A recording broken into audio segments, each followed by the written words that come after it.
I've been itching to make a start on this project, been interstate for the birth of our 10th grandchild. Well, that's the bike home in my shed. I'm just going to take a series of small videos as I start to dismantle it. One of the things I couldn't see from the original pictures was there's a bare claw tyre on this front right hand corner, which is a good thing.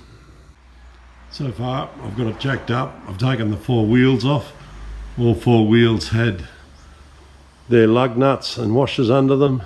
The front wheel, that was the dodgy one, was just the rim put on back to front. It wasn't a dodgy rim, it's a small tyre. That's pretty useless, but the rim's good. So far everything's coming off pretty well.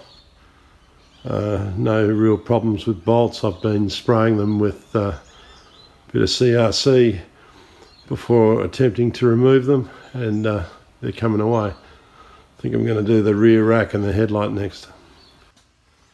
There was quite a bit of stuff inside this rear storage box. I'm going to take it off and go and try and wash out. I think there was oil spilt in there, there was spanners, screwdrivers, a whole lot of parts for fixing irrigation systems, so that indicates this bike's been chuffing around a vineyard.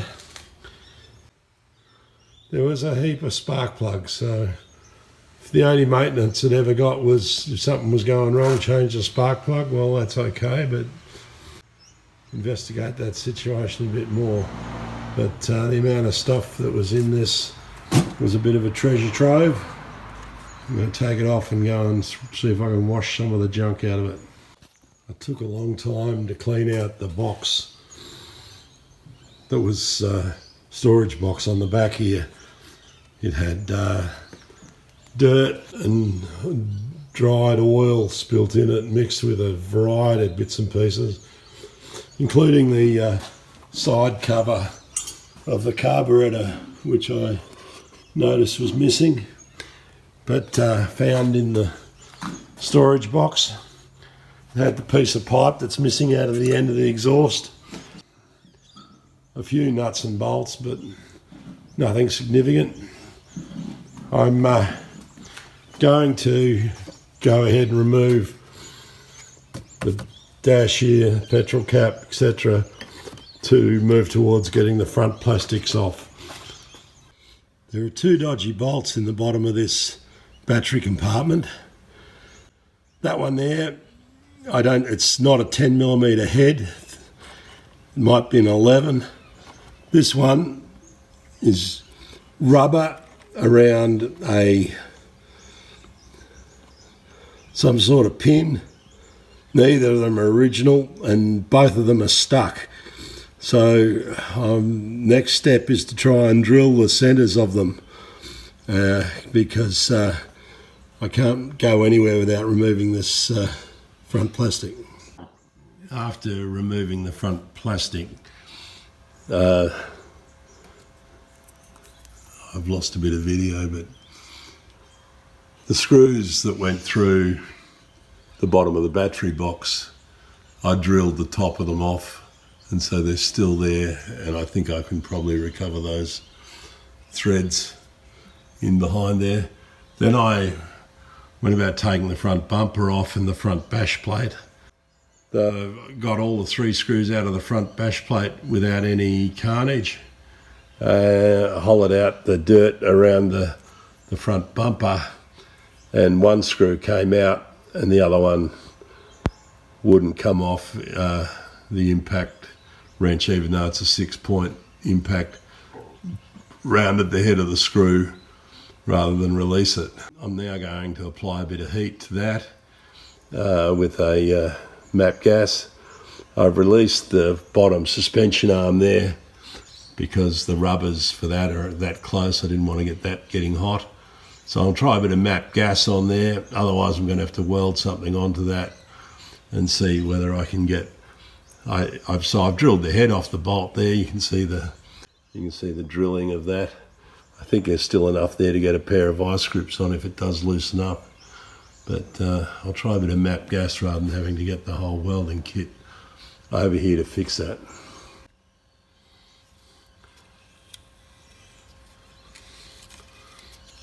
So I felt it move. Thought I'd start the camera just to satisfaction of taking that last little bit out. Vice grips on it, so having to use the welder. We've saved the thread as well. Pretty difficult to re-establish the thread in that location because it's an insert behind a washer, so saves quite a bit of welding when you can get the bolt out. So that's a good result. I've got a stuck front brake hub.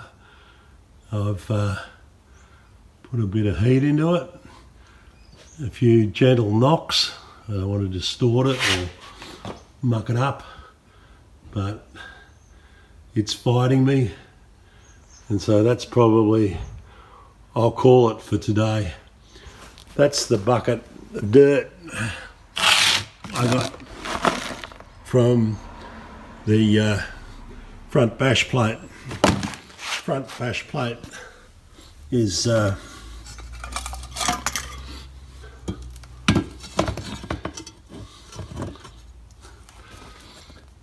in perfect shape, which is encouraging. It means it hasn't been bashing around. I think this bike, given the contents of the little toolbox thing at the back, which was fencing posts, staples and nail gun nails, is it's been used on a vineyard. So I'm expecting the bottom of the frame to be in pretty good shape. Hasn't been knocking around a dairy and cow shit. And certainly the front of it looks okay so far. So yeah, look, I'll call it for today and try and get part 2 of my video up. More good news was the odometer was actually connected. Get out to your shed and have some fun.